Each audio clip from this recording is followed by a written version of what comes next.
Laci Peterson vanished on Christmas night in 2002, and as her husband began to act suspiciously, the entire nation took notice.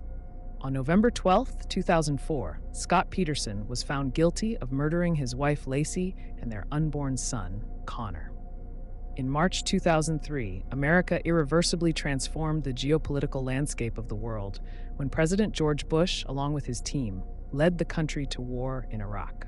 Amid rising concerns about the non-existent weapons of mass destruction and the so-called axis of evil, another story captured the 24-hour news cycle.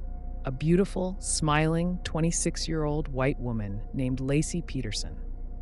Laci disappeared on Christmas night in 2002 while she was 8 months pregnant with a child she had named Connor. Throughout early 2003, her disappearance dominated television news alongside the search for Saddam Hussein. The tragic tale created a lineup of characters that tabloids covered for years, including Laci's handsome husband Scott Peterson, Scott's mistress, and a host of celebrity lawyers. This complex drama demonstrated that Americans have an unquenchable appetite for true crime, even while more severe issues loomed in the world. A&E revisited this heartbreaking story with a 6-part documentary series titled Murder of Laci Peterson. The program retraces the narrative that captivated America approximately 15 years ago and features interviews with members of Laci and Scott Peterson's families, Scott's mistress, neighbors, law enforcement personnel, and lawyers such as Mark Geragos and Gloria Allred, as well as analyst Nancy Grace and Scott Peterson himself from San Quentin Prison in California. Now, Netflix has presented the story of Laci Peterson in its latest rendition titled American Murder, Laci Peterson. As the story resurfaces that captivated and inspired millions, here's what you need to know about Laci Peterson's disappearance and death. On December 24, 2002, Scott and Laci Peterson woke up together in their home in Modesto, California. After having breakfast and watching some television, Scott left to go fishing while Laci took their dog for a walk. Later that day, a neighbor found their dog wandering alone in front of the house, yet still wearing its collar. Scott told the police that he first drove to a nearby warehouse to send some emails and retrieve his boat, which he took to the Berkeley Marina. In fact, evidence, including dated emails and a receipt from the marina, supported his account. About 90 minutes into his fishing trip, Scott claimed he returned the boat to the warehouse, went back to an empty house, and took a shower. Scott mentioned to investigators that he assumed Laci had gone to her mother's house and called his mother-in-law in search of his wife. After half an hour had passed, Laci's father called 911 to report her disappearance.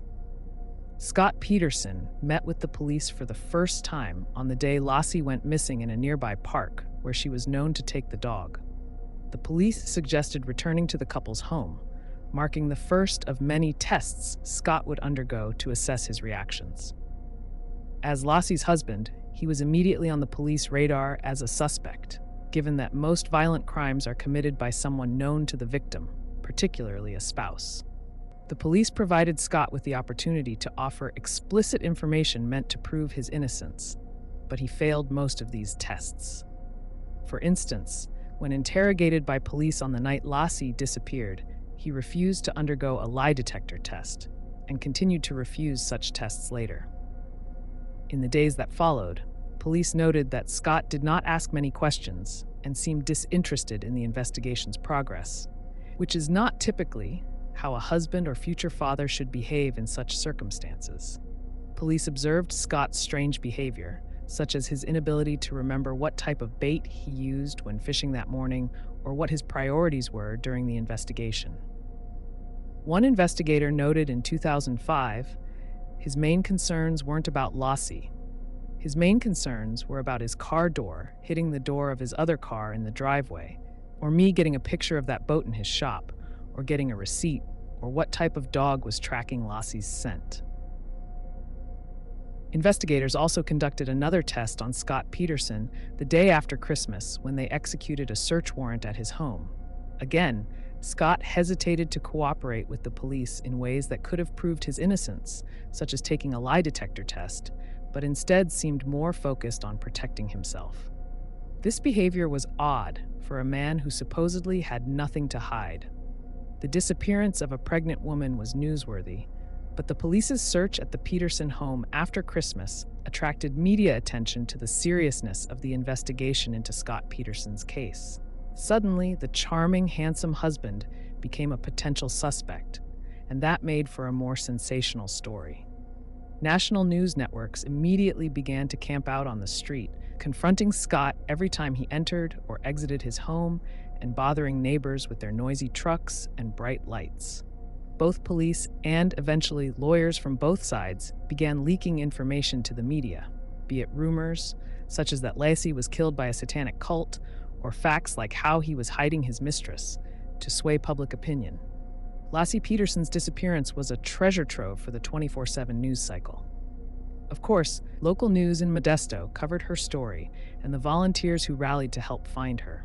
But major media outlets, including Nancy Grace, who became famous as a legal analyst on television news, also capitalized on Laci Peterson's disappearance. Scott Peterson appeared suspiciously isolated, and the public noted this. From the moment Laci disappeared, the Rocha family, including Laci's mother, her stepfather, and her brother, repeatedly spoke to the media in the tearful manner viewers expect from loved ones in crises. The family publicly supported Scott and defended his innocence. However, the public's perception of Scott Peterson was different. On December 31, 2002, the town of Modesto held a public vigil for Laci and Connor. Scott refused to speak at the vigil, but attended. Photographers were also present, capturing two haunting images that would haunt him throughout his trial.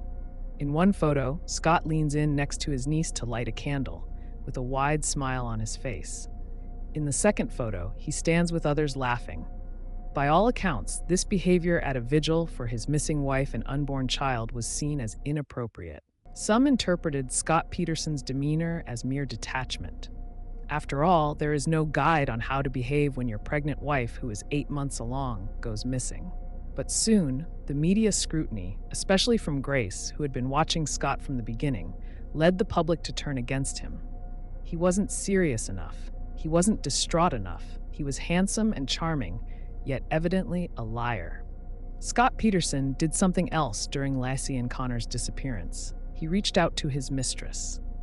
Amber Frey, a single mother and massage therapist, met Scott through a friend in November 2002 and began an affair.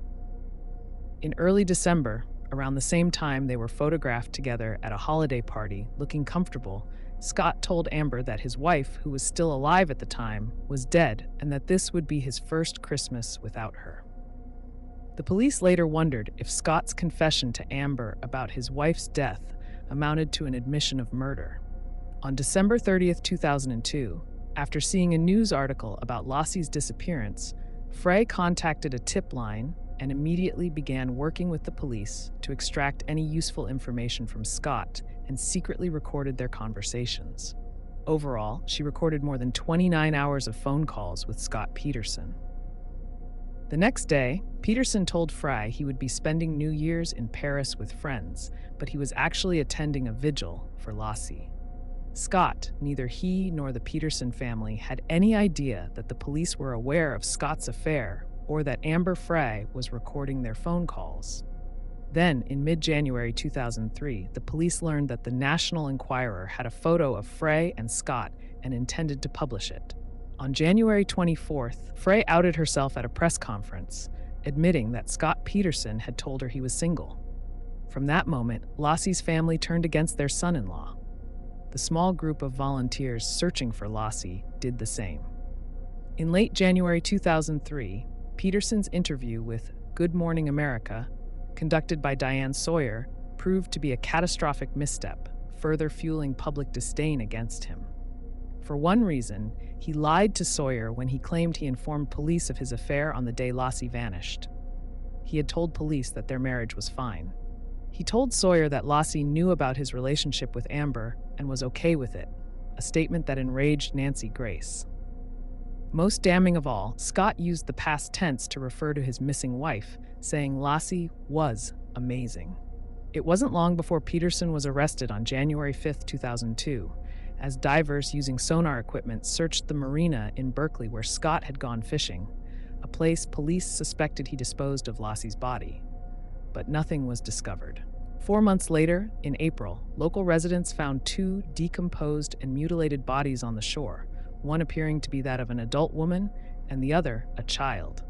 Within days, DNA testing confirmed that the bodies belonged to Laci and Connor, as the autopsy report later indicated that the fetus had been removed following Laci's murder. Scott Peterson frequently stayed in San Diego with his family to avoid media attention. There, police arrested Scott on April 18th at a golf course where he was carrying over $10,000 in cash, camping gear, his brother's ID, and 4 cell phones. Critics were quick to point out that San Diego is also close to the Mexican border, and Scott had dyed his hair blonde and grown a beard, suggesting he might be planning to escape. Peterson was tried starting on April 21, 2003, and charged with 2 counts of murder.